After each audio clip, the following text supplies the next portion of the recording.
Especialistas afirmam que é na chamada primeira infância que a criança estabelece as bases do desenvolvimento.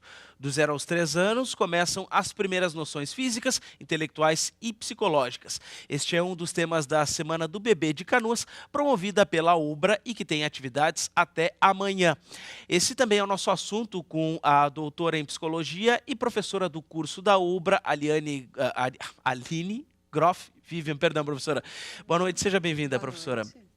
Bom, como é que dá para a gente avaliar, então, essa questão dos limites? A participação, tanto do pai quanto da mãe, ela tem que ser algo ativo, tem que ser presente no dia a dia da criança? A gente sempre recebe a pergunta assim, quando é que se começa a estabelecer limites para uma criança, né? E desde as primeiras relações, os limites são o contato com a realidade, mas eles têm que ser estabelecidos pelo pai, pela mãe ou pelo cuidador, de acordo com a necessidade da criança e com a idade, né? Sim. Também é uma relação de muita troca e de muito modelo, assim, os pais servem como exemplo também, né?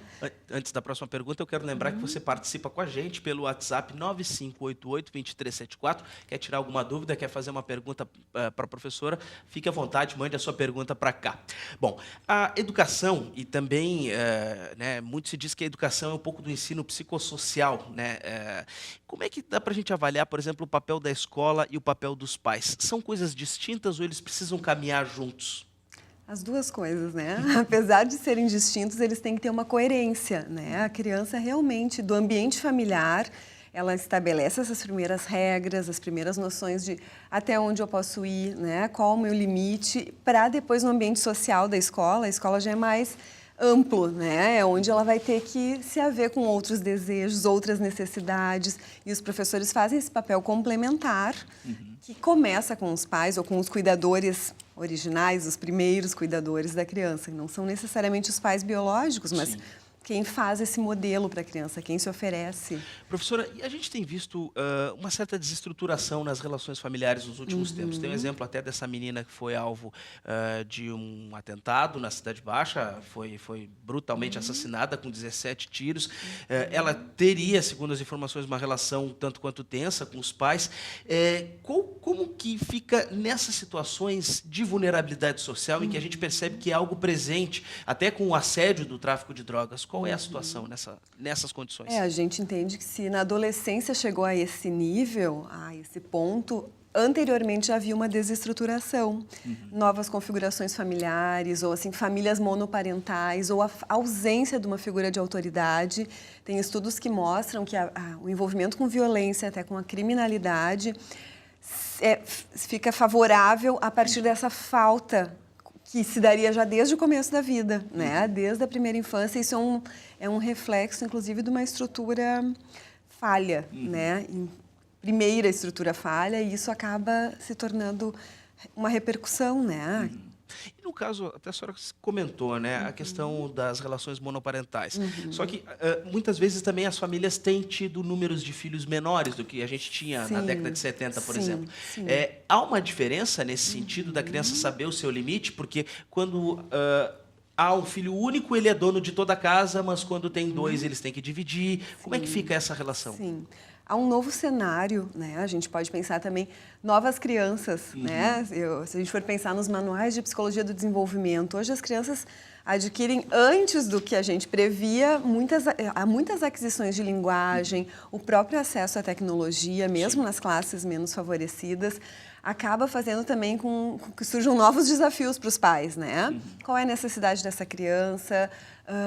Sempre um dos pais acaba exercendo um papel mais de limitador, né? Sim, um é o pai de fato. Isso, um acaba inserindo a lei social, assim, e o que tu falava, só pegando um gancho, assim, do que tu falavas antes.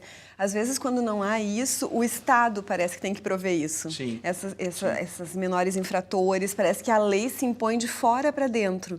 E a ideia dos limites é que eles venham de dentro, né? De dentro para fora, no sentido internalizado, já independente de ser monoparental ou não, alguém faz esse papel de conduzir a criança para um processo que é civilizatório, né? Educativo. Na prática, o que dá para a gente dizer assim? É o fato de dizer não? Porque tem muito pai e mãe que não sabe dizer não.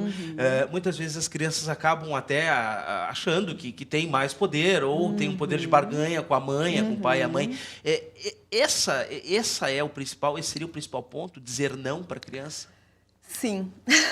Dizer sim quando possível e não quando necessário, né? Porque dizer não é fundamental, contanto que seja um não coerente. E muitas vezes o não, os pais confundem às vezes castigo com um não, punição com limites. Não há necessidade de ser punitivo ou mesmo agressivo, né? A gente sabe que às vezes tem até essa lei da palmada, né? Não há necessidade de que se torne algo realmente hostil. A gente pode dizer não de uma maneira afetiva. Olha, meu filho, eu entendo que teu desejo, mas não é possível realizá-lo, né? Eu entendo que tu gostaria disso, mas agora não vai ser possível. Mais uma questão prática, professora. A gente tem aqui a imagem do príncipe William e a gente percebe o seguinte, que ele se abaixa para falar com o seu filho e fica, né, no método conhecido como escutativa, né? Ele olha no olho do filho. Isso pode ser uma técnica, isso ajuda, isso deixa a criança mais consciente daquela orientação? Ajuda.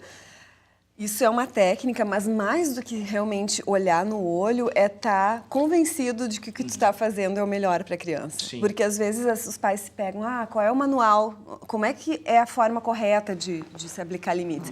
Sim, o ideal, olha aqui, né? Vamos horizontalizar essa relação sem perder a hierarquia, né? Sim, eu sei o que, né? Que nesse momento isso não é possível, vamos esperar. Isso é muito bom, mas acho que muito mais do que essa coisa concreta, até a postura, a firmeza. Não precisa fazer isso, porque não vai adiantar, não ceder. Porque tem uma hiperproteção dos pais, muitas vezes, uma superproteção. Isso dá para a criança uma ideia até de desconfiança nela própria. Será que eu não consigo? É sempre meu pai que me diz, é sempre minha mãe que me diz. Talvez é não confiar no potencial de amadurecimento da criança, de autonomia. Mas o ideal, sim, é gradativamente, nessa idade ali do filho do príncipe, William, 3, 4 anos, a criança ainda não tem a noção de moral bem estabelecida, ela está instituindo essas noções, então quanto mais próximo e mais direto, melhor para o entendimento da criança. Antes da próxima pergunta, eu quero lembrar que você pode participar com a gente. Mande seu WhatsApp para o 9588-2374 e a gente conversa com você ao vivo aqui no Conexão RS. Bom, essa técnica do príncipe William, dá para dizer que ela é uma técnica, né, moderna, mais instrutiva, mas muitos pais e mães, como os meus, por exemplo, tinham a técnica da chinelada, da cintada. Como é que está essa situação, professora? Ainda tem muitos casos? Isso é recomendado? Não é? Como é que é essa técnica? Isso não é recomendado. Em absoluto, assim, punição física ou agressão. Que ideia tu está passando para a criança, né? De que ela vai ficar com medo da punição. O que eu sempre digo assim, para ser efetivo tem que ser afetivo. Afeto não é só carinho, afeto pode ser essa contenção, se sentir cuidado. Então, assim, uma ideia de causa e consequência para a criança. Vamos supor, riscou a parede, fez uma bagunça em casa, vai para o cantinho do pensamento, tem 3 anos, fica 3 minutos lá pensando. É efetivo? Não, a criança nessa idade não vai ficar pensando, que consequência de eu ter riscado a parede. A causa e a consequência ficam dissociados. O que a gente pode fazer com essa criança? Bater? Ajuda? Não acredito que... A criança até... Pensa assim, a dimensão da criança diante do adulto. Vamos brincar assim, até uma aluna minha usou hoje na oficina, o mar, né? Quando tu olha aquela imensidão, para a criança é tudo marítimo, eu brinco, tudo é enorme. Vem aquele pai que é a figura de cuidado e autoridade e bate, ele mostra um descontrole emocional dele. Qual seria uma dica, assim, vamos limpar essa parede juntos? Olha aí a bagunça que tu fez. Riscou, vamos pegar um pano, vamos organizar isso, vamos guardar, porque a causa e a consequência ficam mais próximas do que...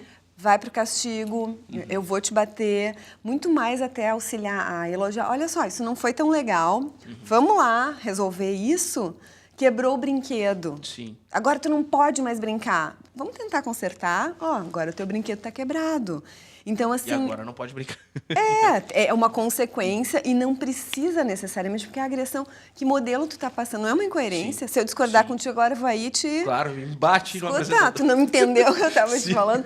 É mais ou menos um contrassenso, né? Eu tô te dizendo, é pro teu bem. Só um pouquinho, Sim. né? Dupla mensagem. Até a gente adulto fica confuso, quem dirá? A gente tem uma participação, mas daqui a pouquinho a gente coloca, professora. Tá. Eu queria saber com relação a crianças que são muito travessas na escola. Como é que lida com essa situação?